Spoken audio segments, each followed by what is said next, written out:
L'enthousiasme. Tout ce que vous faites, faites-le de toute votre âme. Colossiens 3, 23. Un industriel avisé déclarait « Entre deux candidats pareillement doués, j'ai choisi le plus enthousiaste, car je sais qu'il ira plus loin que l'autre. » Il avait raison. Les gens efficaces se font très vite remarquer. Ils vont de l'avant avec fougue et apportent à leur entreprise une ardeur soutenue.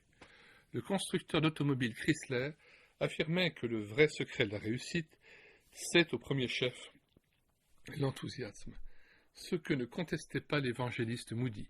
L'enthousiasme effraie bon nombre de gens. Un chrétien se montre-t-il ardent? Zèle sans connaissance, explique-t-on. Quant à moi, je préfère l'enthousiasme, même sans connaissance, à un grand savoir dénué de chaleur. Je connais des hommes pétris de connaissances, mais qui n'ont pas la moindre étincelle dans l'âme. Je ne peux comprendre un chrétien qui réalise sa position en Christ sans que son cœur brûle d'un bout de l'année à l'autre. Si vous vous lancez dans le commerce et n'imitez pas du cœur, attendez-vous à un échec.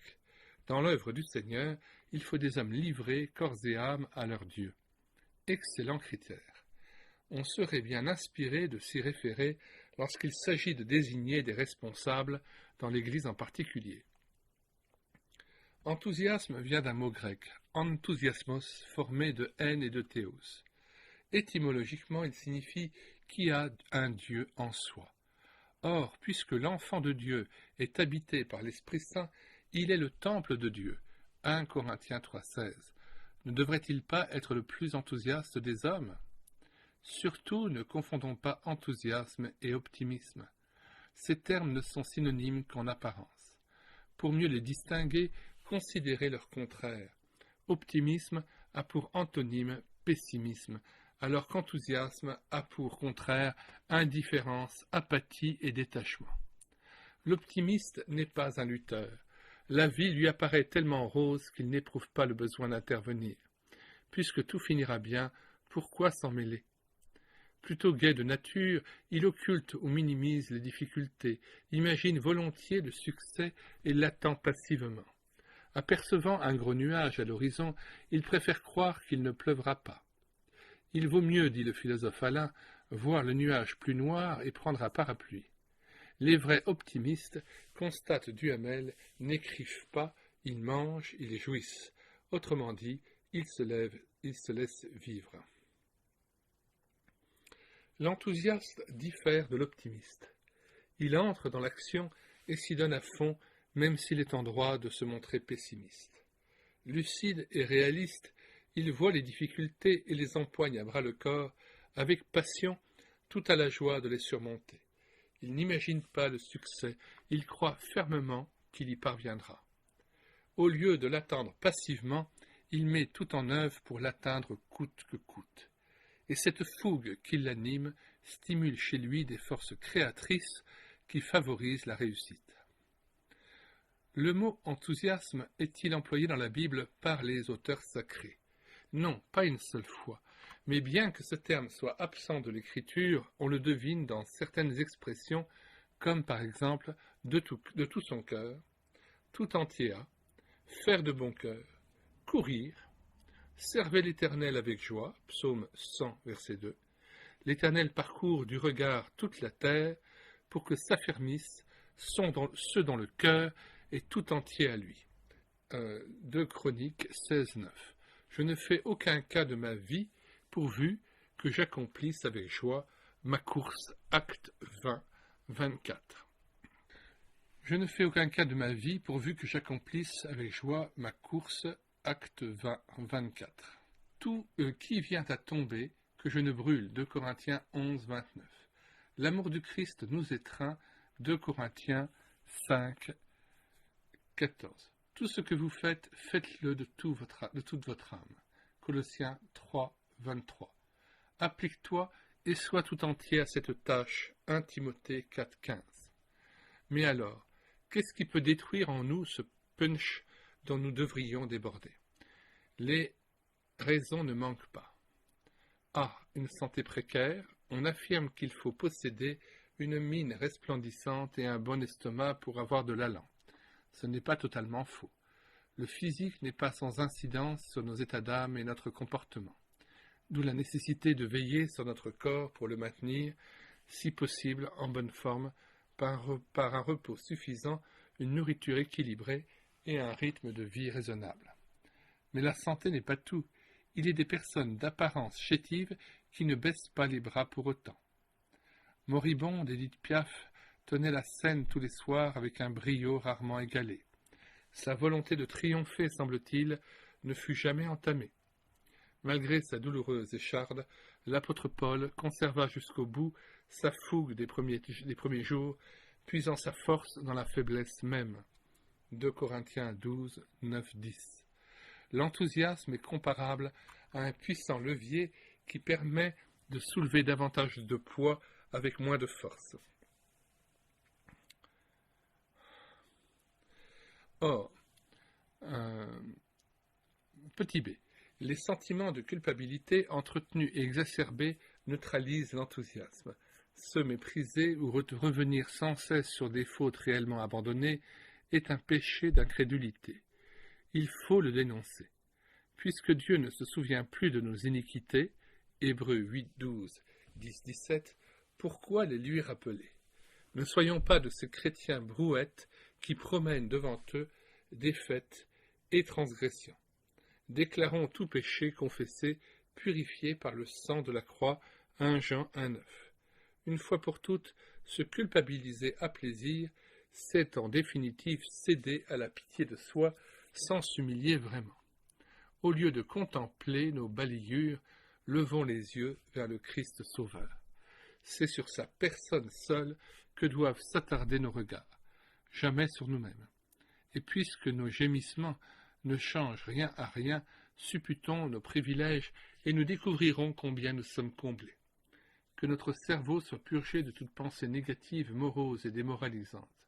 Tout ce qui vient de Dieu est sujet de joie et de reconnaissance. Il suffit d'avoir des yeux pour voir. C'est pourquoi je veux le bénir sans cesse, pour chaque fleur et chaque oiseau qui file dans le ciel, pour mon foyer et mes enfants. Merci pour le Christ Rédempteur, pour son intercession fidèle. Merci pour la Bible et la famille chrétienne. Et merci encore pour mes yeux qui voient et mes oreilles qui entendent. Je ne lésinerai pas sur la louange. Elle stimule l'enthousiasme et me donne du cœur à l'ouvrage. Petit c, les complexes. La crainte des hommes étouffe l'enthousiasme. Qui se sous-estime ou redoute l'opinion des autres se montre timoré et hésitant, en tout cas peu réalisateur. Ici, je pense à l'exclamation d'un prédicateur lancé au beau milieu de son exposé. Gloire à Dieu, je suis une créature merveilleuse. Il ne se croyait pas un Adonis, mais il reprenait à son compte la parole du psalmiste, psaume 139, verset 14. C'est tellement plus tonique et propre à nourrir notre ardeur. Donc, guerre au complexe et nous serons plus efficaces. D. La poursuite du merveilleux. Les croyants toujours en quête d'extraordinaire, les sentimentaux, sont enthousiastes par à coup. Comme des baudruches, ils peuvent être gonflés à bloc ou complètement à plat. C'est une erreur de s'attarder sur des émotions, de donner du poids à ce qu'on ressent ou ne ressent pas, de jauger sa vie spirituelle en fonction de ses états d'âme. Les sentiments fluctuent, il faut le savoir. La vie chrétienne n'est pas faite que d'extase, d'expériences sublimes, elle est plus prosaïque que céleste. Voulez-vous connaître une vie stable et dynamique? Marchez résolument par la foi et non par la joie, même en dépit des impressions les plus contraires.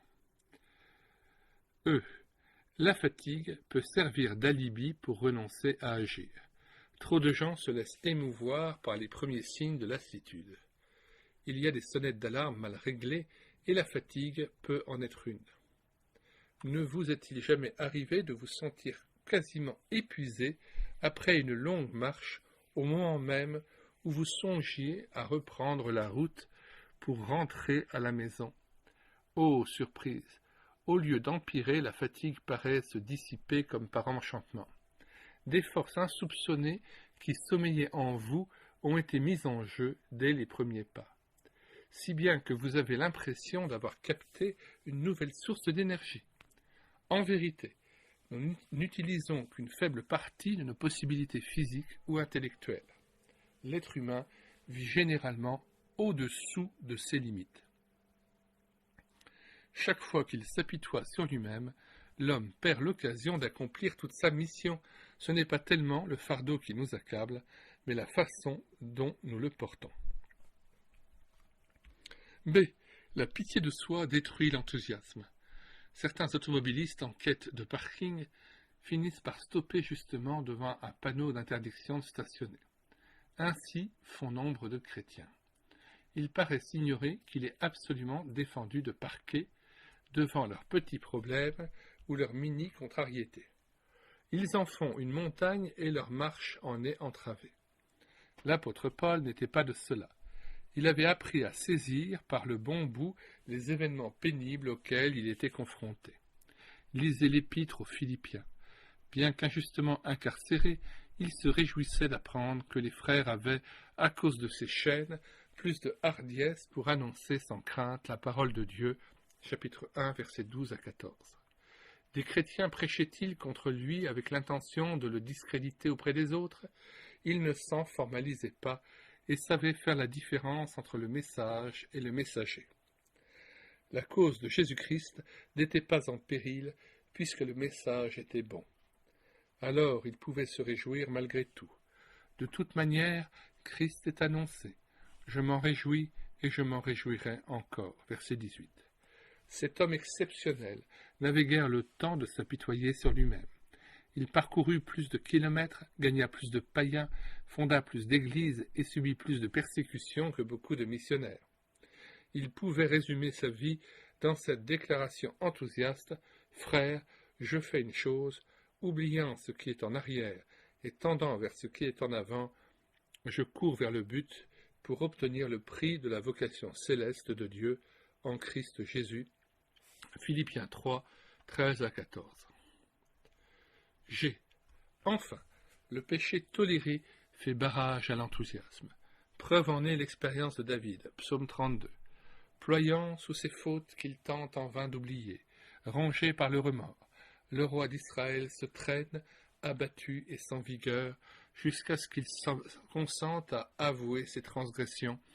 Versets 3 à 5. Alors, dans la joie du pardon, il reprend goût à la vie et s'écrie. Heureux celui dont la transgression est enlevée, dont le péché est pardonné. Verset 1. Garder une bonne conscience devant Dieu n'a pas de prix. C'est vrai, il y a du punch, celui qui se sait approuvé d'en haut. Il ne peut composer avec l'apathie ou le laisser aller. Que dire en conclusion, sinon que l'enthousiasme est un don de Dieu accordé à qui le veut et le demande avec détermination et foi. C'est pourquoi persuadez-vous que Dieu vous a donné d'importantes réserves d'énergie et d'endurance jusque-là inexploitées. Balayez résolument toute pensée morose ou morbide en la confessant au Seigneur qui purifie de tout péché. L'enthousiasme ne peut fleurir dans un climat de tristesse et de découragement. Renoncez à la haine, à la jalousie, au mensonge, bref, au péché. Abandonnez-vous à Jésus qui est la source de l'enthousiasme. Si quelqu'un a soif, qu'il vienne à moi et qu'il boive. Celui qui croit en moi, des fleuves d'eau vive couleront de son sein. Jean chapitre 7, versets 37 à 38. Puisqu'il m'est ordonné d'agir avec joie et empressement, sans murmure, de tout mon cœur, je viens à la source pour être rendu capable de vivre ces choses, à la gloire de Dieu. Question. Premièrement, êtes-vous un enthousiaste, un timoré ou un craintif? Si vous avez peu d'allant, dites-le au Seigneur. Il peut vous communiquer ce punch qui vous fait défaut, pourvu que vous le vouliez vraiment. Revenez-vous sans cesse sur des fautes déjà confessées? Alors relisez et méditez Hébreux 8, 12, 10, 17, Ésaïe 44, verset 22. Puis demandez pardon à Dieu pour votre incrédulité. Croyez à la valeur du sang qui purifie de tout péché.